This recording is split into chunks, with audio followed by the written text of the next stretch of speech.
शेतकरी बंधूंनो, मी 1 एकरमध्ये कोबी लागवड केलेली आहे. ही बघू शकता आपण, ही आपली कोबी आहे. तर त्यासाठी मी एक नवीन बदल करायचा म्हणजे ॲम्बिकोचे संपूर्ण किट ही या ठिकाणी वापरलेली आहे. सुरुवातीला बेसल डोस भरतानाच ॲम्बिकोची किट आणि आपण फर्टिगेशनद्वारे सोडलेली होती. त्यामुळे सुरुवातीलाच आपण बॅक्टेरियल काउंट वगैरे वाढवून घेतला होता. त्यानंतर कोबीची वातावरणामुळे अशी एक स्टेज आली, की डाउनीचा अटॅक हा थोडा वाढायला लागला.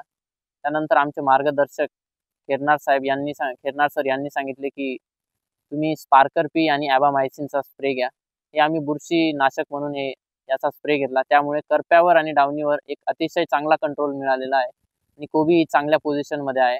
आणि ॲम्बिकोच्या बॅक्टेरिया यूज केल्यामुळे त्याचा अपटेक चांगला होतोय आणि कोबी वळण्याची जी प्रोसेस आहे ती जोरात होते आणि कोबीची क्वालिटी अप्रतिम होते. काही दिवसात आपली कोबी हार्वेस्टिंगला येईल आणि त्यावेळेस सुद्धा कोबी ही अप्रतिमच राहील याची मला खात्री आहे. तर शेतकरी मित्रांनो, आपली ही कोबी 50 दिवसांची झालेली आहे. अ, मला असं वाटतं की इथून पुढे 25 ते 30 दिवस साधारणतः टिकेल. आपल्याला 15 टनापर्यंतची अपेक्षा आहे आणि कोबीच्या प्लॉटकडे बघून 100% वाटतं की 15 टनापर्यंत उत्पन्न हे आपल्याला नक्कीच मिळणार आहे. कारण की ॲम्बिकोचे प्रॉडक्ट्स वापरल्यामुळे यावर्षी अप्रतिम अशी ग्रीनरी दिसते. पानावर एक वेगळ्या प्रकारचं लष्टर आलेलं आहे. चकाकी फार जोरात आहे कोबीची आणि त्यामुळे 100% अप्रतिम रिझल्ट हे आपल्याला भेटलेले आहे.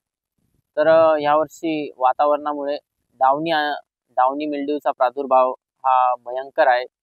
इतर आजूबाजूच्या परिसरात भयंकर डावणी आलेला आहे. त्यासाठी उपाययोजना म्हणून तुम्ही देखील ॲम्बिकोचे प्रॉडक्ट्स यूज करा. स्पार्कर पी आणि ॲबामायसिनचा स्प्रे घ्या बुरशीनाशक म्हणून. त्यामुळे डावणीवर अप्रतिम असं नियंत्रण तुम्हाला मिळू शकेल आणि तुम्हाला ही हानी टाळता येईल. सोबतच तुम्ही ॲम्बिकोच्या बॅक्टेरियाही खालून सोडा, जेणेकरून अपटेक चांगलं होईल, रोगप्रतिकार शक्ती वाढेल आणि त्यामुळे आपल्याला डावणीवर चांगल्या प्रकारे नियंत्रण मिळवता येईल आणि आपल्याला आपली कोबी ही शेवटपर्यंत चांगली ठेवता येईल.